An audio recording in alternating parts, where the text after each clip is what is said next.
of this country are crying out for change, but they feel they're just getting more of the same.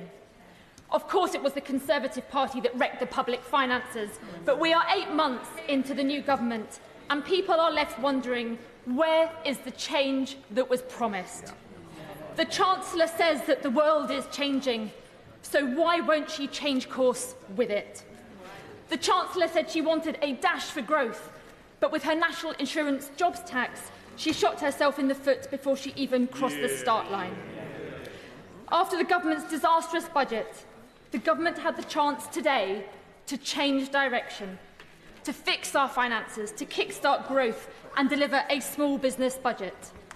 The government could have scrapped the jobs tax, which will hammer our high streets, and instead ask the big banks, the social media giants and the online gambling companies to pay their fair share instead. And the government could have changed its approach to trade, launching talks to boost growth with a new trading deal with our European neighbours. Instead, the government has made the wrong decisions to cut public services, hit disabled people and inflict more pain on our small businesses and high streets. In doing so, they have delivered no change and almost no growth at all.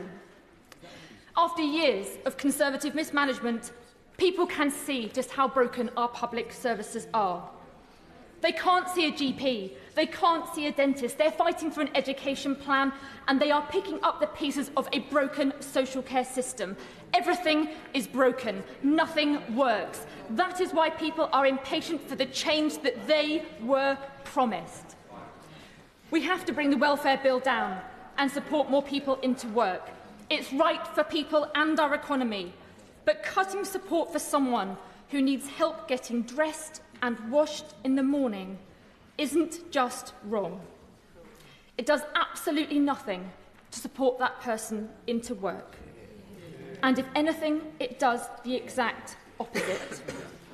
It will also have knock-on impacts for the entitlements of their family carers too. So will the Chancellor come clean about this? If the government is serious about cutting welfare spending, it must get serious about fixing health and social care.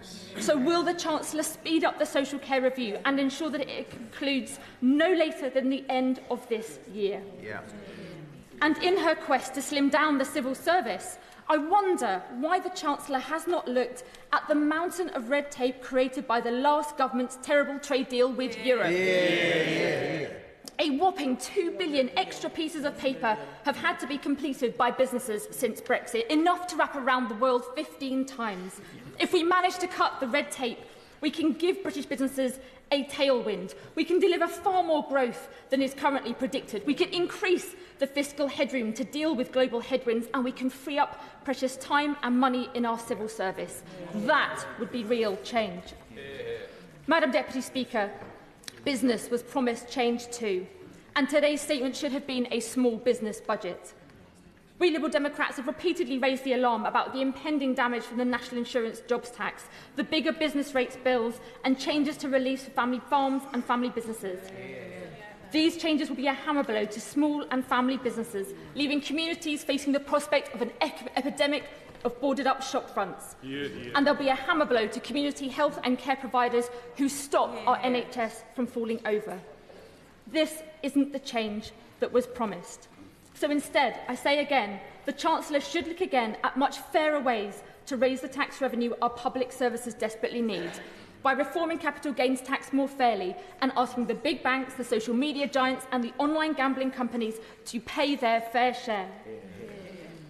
I know that the Chancellor must contend with President Trump's trade war, which is causing global economic turmoil. But our response to Trump's bullying cannot be to cower in the corner and just hope that he's nice to us. We cannot sit on our hands whilst British steel is hit with Trump's tariffs. We Liberal Democrats warmly welcome the Chancellor's move to raise defence spending to 2.5% of GDP. But instead of cutting the aid budget, which abandons the world's poor and damages our soft power, she should instead be covering the cost by raising the digital services tax, handing the tab to Elon Musk and Trump's other billionaire backers. At the very least, Madam Deputy Speaker, can the Chancellor categorically rule out any reduction in the tech tax in an attempt to appease the White House? especially when disabled people in Britain face eye-watering cuts. To conclude, Madam Deputy Speaker, I have a series of questions. Will the Chancellor recognise that cutting public services that are already stretched is a false economy? Will she accept that trying to bring down the welfare bill without fixing health and social care is a road to nowhere?